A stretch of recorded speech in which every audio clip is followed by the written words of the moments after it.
Hey everyone, welcome back to Marketing Hooks podcast. I'm your host, Alex Thorick, and today I have someone special and a really interesting person, someone who can share a lot of different marketing strategies and tactics, especially related to Facebook. So today I have Bob Regnerus.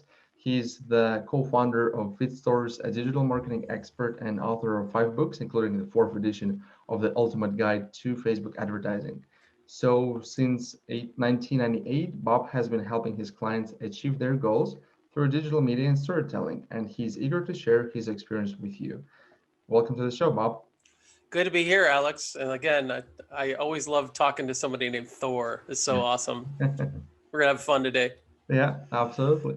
So tell me a bit about yourself. Like, share your story. I want to hear, like, because you started a long time ago. I mean, compared to me, you. Yeah, I'm kind of I'll call it a veteran. I won't call myself ancient, but I'm definitely a veteran in the marketing industry.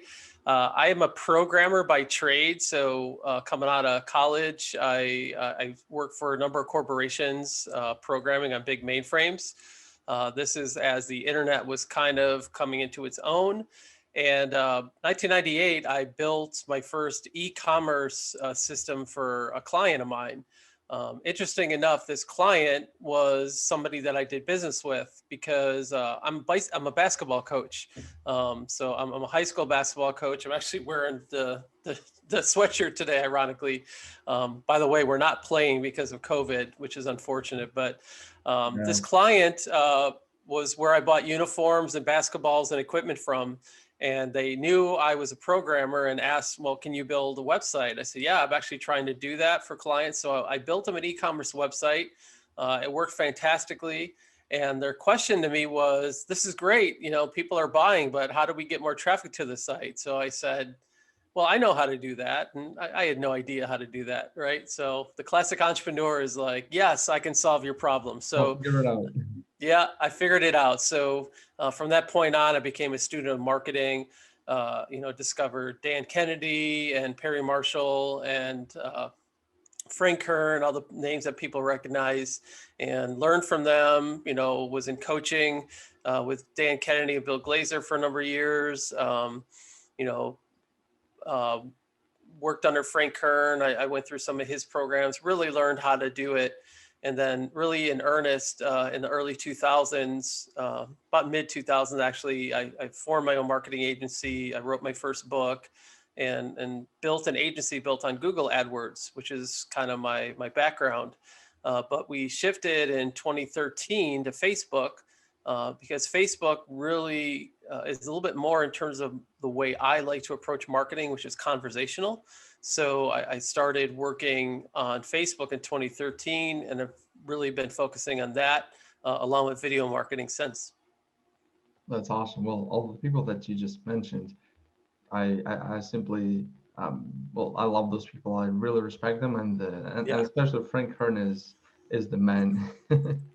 I knew Frank Kern when he was still living in Georgia, and he wasn't the man. He was just another guy before he became the Frank Kern out on the West Coast. Yeah, So, yeah. but I did learn a lot about marketing from Frank.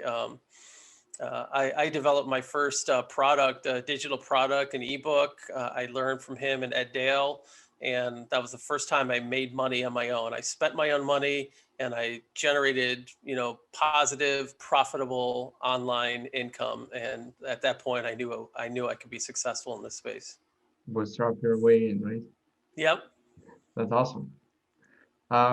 Well, since you mentioned that you started your marketing agency back in 2000, right? You said with Google. Mm. Yeah, we really started focusing on Google. Now, obviously, Google AdWords really wasn't on the forefront until 2002, 2003, when Perry Marshall was kind of the first in the space to kind of talk about it as a viable media. Even back then, everybody was advertising on GoTo.com, which became Overture.com, which eventually was bought by Yahoo. So I had done a lot of work there too, getting experience in paid advertising. Google obviously took it to a whole nother level. And so many people shifted to that platform, but Perry was really the one that I discovered it from, got his definitive guide. kind of the fortunate thing is I became friends with Perry over the years. So we've been friends. We work together. Perry's a client of mine. I'm a client of Perry's. So it was really the opportunity that presented itself for me to write the book with him about Facebook over this last year. So I'm just a student of marketing. I think you are too, Alec. It's, Yep. it's just the idea of you never know enough. I've been in it 2 decades plus, but I still feel like I'm always learning. I read, I get coaching, I invest in my own education. I think it's kind of the best thing for you to always stay ahead of the game and always work on your skills, right? I think that's a really good way to approach your career as a marketer. 100%. Well, the personal development is, I guess, one of the most important parts in being an entrepreneur too. Yeah, I mean, if you're going to solve other people's problems, you really got to keep your skills up, right? Yeah. Don't get callous, don't get lazy. Yep. Stay sharp. I think that's the best way to stay young and stay relevant. That's exactly it. All right. Well, since you pivoted and started working with Facebook, are you guys doing only Facebook right now, or you're doing any, like, you're working with other platforms as well? Facebook is our main platform for promotion. We are at Feed Stories. We're a video marketing company. We produce a lot of ad creative, and so that includes a lot of Facebook. So the videos we're creating are kind of geared towards Facebook. We modify them slightly to work with YouTube's algorithm, and then a lot of people are using our videos on their blog and so forth. So when I say Facebook, it also involves Instagram since you advertise from the same Mhm. platform. So, we've got YouTube, Facebook, and Instagram covered from a creative standpoint. On the promotion side, though, is where I spend most of my time, and it's getting the videos and ads seen for our clients, coaching clients on the Facebook and Instagram platform. Yeah, Facebook definitely gives more, I'll say more space to be creative compared to Google. Well, LinkedIn is kind of getting there, but Yeah. compared to Google, unless you're running ads on YouTube, that's where it's Yeah, more creative. yeah. There's a huge difference between running ads on Google and Facebook, as you know. Google is very much a problem-aware platform. People go there, they go to the search box, they're trying to find answers to a question or solve a problem. They're not going to Facebook to do that. They're going to Facebook to look at pictures of friends, family, food, pets, and argue about politics and religion. Yeah. Um, we advertisers are interrupting their social activity. So, we have to do a good job as a Facebook advertiser, not only trying to fulfill a need, but we have to first get attention. So, a part of your job as a Facebook advertiser is to get really good at developing ad creative, create good media, choosing good images or creating good video that captures somebody's attention, and then shifting that focus then towards converting them using your ad copy to get them to go to your landing page and so on and so forth. So it's definitely a different skill between Facebook and Google for sure. Well, 100%. Since I would say we're mostly working with local businesses, and I know Mm, that majority of listeners that I have on the podcast are mostly either, well, they're entrepreneurs, hmm they have small businesses, local businesses, or they're just solopreneurs. And I know that a lot of them are simply, well, they simply have a lot of questions like, how should I run Facebook ads? I know that a lot of people say whenever we talk to a new client and we would ask them, have you ever run ads on Facebook? They would always tell us, well, most of the times they would say yes. And then I would ask a second question saying, or did you boost the post or you ran like full ads from the ads manager? They're like, oh yeah, I boosted the post. yeah. And I'm like, okay, don't do that. Please don't do it. There's another way how you can do it.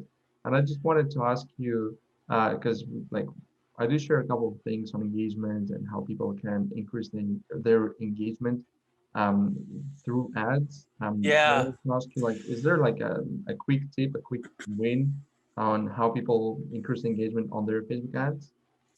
Yeah, so definitely the boost your post versus using an ad manager. I'm right on that with you. The only time I encourage people to boost a post is if you're building kind of a lifestyle brand where you're creating content that essentially expires within 24 hours. So it's a really good way to like post lifestyle, like, you walk in, you see people kind of pick up their phone and they're doing a video like that. I'm good with boosting those types of posts because it's really only meant to be seen for a short time. Mhm. Um, what I teach people in the book is let's get to creating some like evergreen funnels that are campaigns, funnels that are meant to constantly be churning people through and get them to do business with you. So it's quite different from that standpoint. But my two things that I really encourage people to think about when they approach Facebook ads. Number one is take a bottom up approach to your campaign. So what I mean by that is I want people to start with retargeting versus going to cold traffic. The traffic that's already coming into your site through organic, through maybe you're running some Google ads or whatever, that traffic is already warm. They already have some sort of familiarity with you. And so the very first thing I encourage people to set up is a retargeting campaign to basically nurture that warm traffic. And the very best thing to post, in my opinion, to nurture people is stories about your customers. So testimonials or stories you tell about your customers, because ultimately what you're trying to do is build your credibility and get people to see themselves doing business with you. So for local business, whether it's kind of a brick and mortar retailer, a local professional like a dentist or a CPA or something, you want to be demonstrating your expertise, but do it through your customer's eyes, because that's ultimately who's going to be paying you to do business with you.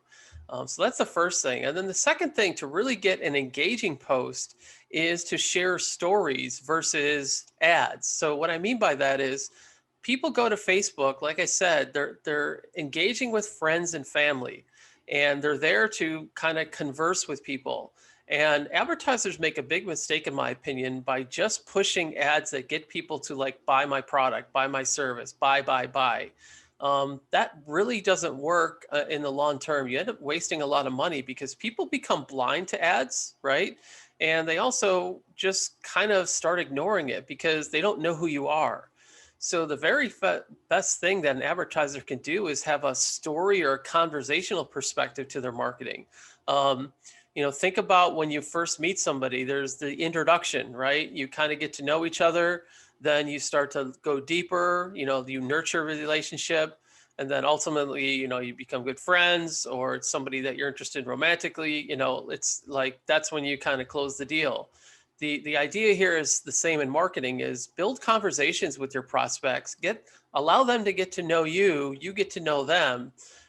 It works really well for local business. So if you think of a service provider, again, you're trying to get somebody to come into your practice or get them on a Zoom session these days, but you're trying to connect with them and help them understand that you can solve a problem. So you want to get their attention. You want to highlight the fact that they have this problem. You can solve that problem, talk about the solution, and then nurture them with stories of other people that you served. Um, restaurants and places like that. I mean, I see some restaurants around me doing a really, really good job of letting people know, like, hey, we're still open. They're getting creative with carry out and family packs and deals like that. And they're doing a really good job of like connecting the story, like, hey, we know you can't go out to eat right now, but we are cooking dinner for you tonight. And we have curbside delivery, and we have this special menu. I'm seeing a lot of that, and people are connecting to that because they want to support these local restaurants and things like that. So I want everyone to kind of have that mentality of, what's my customer going through right now? How can I engage them right now where they're at? Start a conversation with them and then lead them to a solution that I could help solve their problem with. Yeah, that's awesome. Well, basically putting yourself in your customer's shoes and like knowing your customer avatar or your ideal client. Because a Absolutely. lot of times people don't understand when I say customer avatar, they're like, what's that? I'm like, it's just a fancy way of saying ideal client. Yep, absolutely. Well, yeah, I like the part that you mentioned about restaurants because especially before COVID, we specialized in restaurant marketing. I mean, Yeah. we still do, but like 70% of our clients had to close down. Majority of them were like bars, sport bars. People are not Yeah. going to go there, but we still do have like we have a great basically case study. Um, just like you mentioned, we started. So the Lego method, as you can see behind me, this was designed for restaurants, and the main goal is to help them build a database. We're using managed chatbots, where we, like, let's say we would do a giveaway, tell people, hey, fill out, well, not really fill out the form, comment down below, tag one of your friend, and when they tag their friend, it triggers the bot, and we start getting all the data. Yeah, Yeah, really cool so stuff. that definitely works, but not a lot of not just restaurants, but especially them because they had a hard hit this year. Yeah, They're not willing, or maybe they're simply afraid to invest into this. But this restaurant specifically, they started. Um, well, I asked the owner to basically record a video of herself and share the story. It was in we started in February, March, in about yeah, in March. She posted a video. Well, we started getting notifications from the page. I couldn't understand like what's going on. Did somebody like launch the ads or something? I checked the page. She posted a video. It was like a 5 minute long. She shared her story. It's a family-owned business. They have like a small daughter. I believe she's 3 years old. She like, well, she cried. mm, That definitely connected. So we got that video and we started running traffic to that, like the yes, engagement. So that helped us a lot. And then they told us that in about I would say June, their sales went up 30% compared to June 2019. So amazing. I crazy love during it. COVID. Yeah, yeah, Yeah, I'm so encouraged by the businesses that have reinvented themselves during COVID. I mean, um, I look, I know a number of businesses that just couldn't reinvent themselves fast enough and they had to close. But I just admire those businesses that have pivoted and turned this into a real opportunity for them. People, especially at the local level, I think you get to see this more than I do, where people really want to support local businesses. I think they know, like, they love going to restaurants. They love their local dry cleaner. They love their local person, and it's a great way to leverage Facebook because people are spending more time on Facebook. yeah. You know, they're home more often, so they're on their devices, they're on their laptops, and you have a much greater chance of reaching them during COVID. And so you put something together. Yeah, you know, I think why that video worked is it was authentic, it was emotional, it connected with people, and people want to share that kind of stuff. Now, if she decided to not do that and just posted like her menu, like, it would have got lost. Nobody would have, nobody would have picked that up. So that's what I'm talking about in regards to the power of Facebook. When you can create something like that, that's got emotion, that just really moves people to respond, you create something really powerful. And then Facebook rewards you by getting you more viewers. You know, you put just a little money behind that, Yeah. and amazing things can happen for a business. I Well, love hearing those stories. well, I was shocked. Well, when she told us that their sales went up 30%, I thought, well, looks like we were on the right way. Yeah. You Well, mentioned what I think that demonstrates is actually, like, it's the power of really good content that fits into the system you built, right? So what I teach in the book is, like, 20% of your success is having the right, like, structure in place, but 80% of your result is going to be the creative, right? So, you want to get all the systems right. You want to put all those things in place to, like, support your content, but then really focus on creating really good content, really good ad creative, and that 1-2 punch absolutely will make an ad sing. yeah. So it's more of a front end in this case, right? Yeah, yeah, Mhm. absolutely. All right. You mentioned stories and storytelling a couple of times, and I wanted to ask you, is there like a framework that you're using or you're teaching in the book? Because, like, let's say I'm personally using the Hook Story Offer framework from Russell Brunson. Pretty sure you've heard about him. Yeah, no, I know Russell real well. We were in the same mastermind for a couple years together. I'm not using that method specifically. I'm, obviously I've read that book. A big fan of Story Brand with Donald Miller.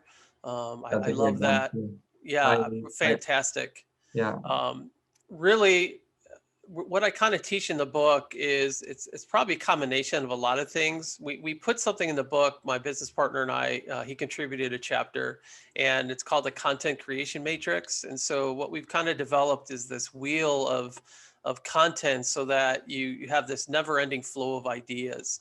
I think it's a which good is idea. What's that? sorry to cut you off, which is such an important part because people they let's say they would post for well a day or two, maybe a week, and then they don't know what to post. They're like, there's no, and you keep telling them like, we need more content, post more content. Sometimes Yeah. they create content for them, and well, they definitely need to read your book if there is. Well, yeah, you know what the problem is they get too focused in on promotion. Like they think all their content has to be around promotion.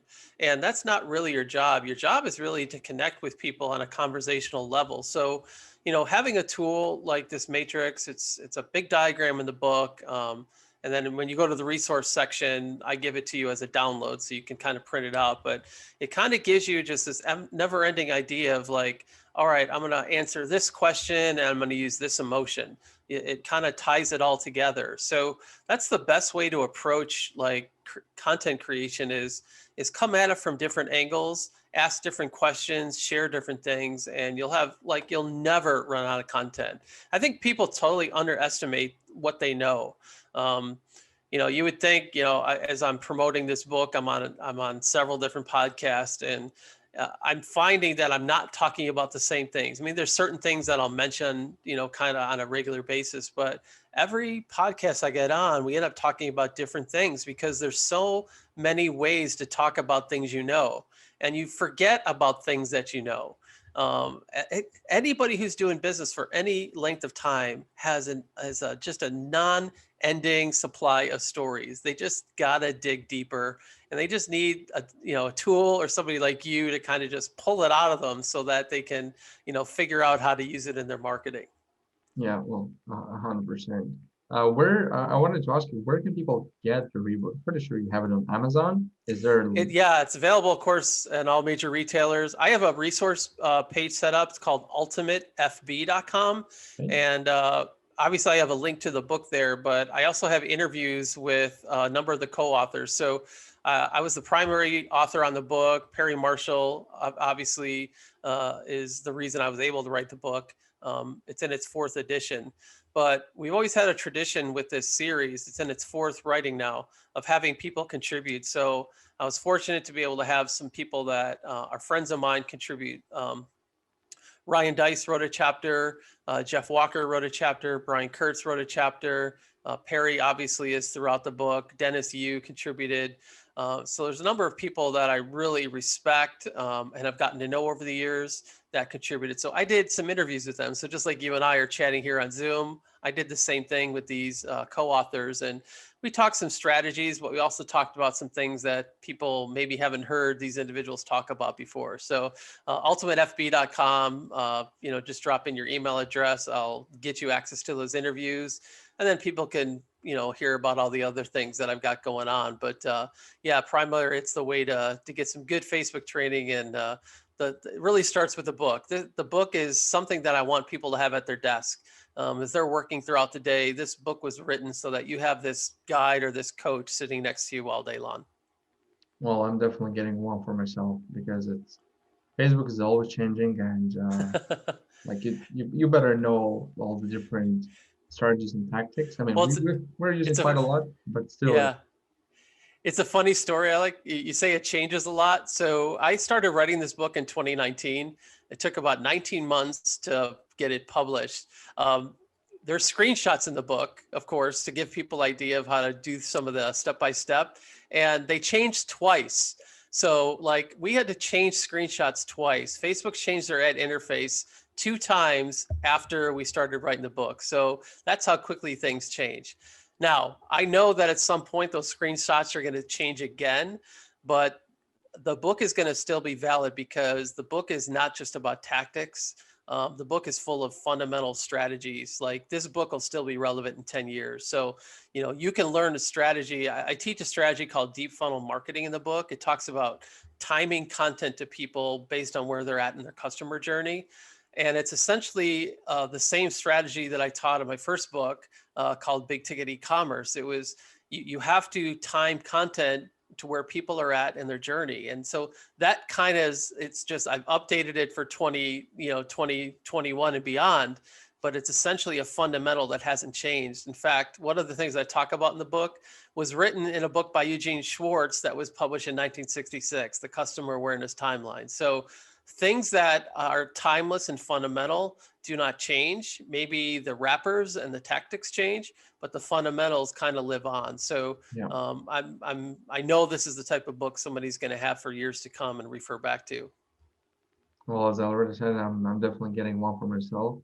And since you mentioned the fundamentals, well, I personally believe we need to, like, people are trying to figure out how they can hack the algorithm of the social media platform. You don't really need to hack it. You just need to understand how it works and what Facebook wants you to do. That 100%, and I love hearing that. I'm not a big fan of hacks at all. I think I probably used the word a couple times in the book because people want to hear it, but yeah, it's not about hacking. It's really like they make it they make it useful and efficient for you if you kind of go with the flow. Like, Facebook's AI is very powerful.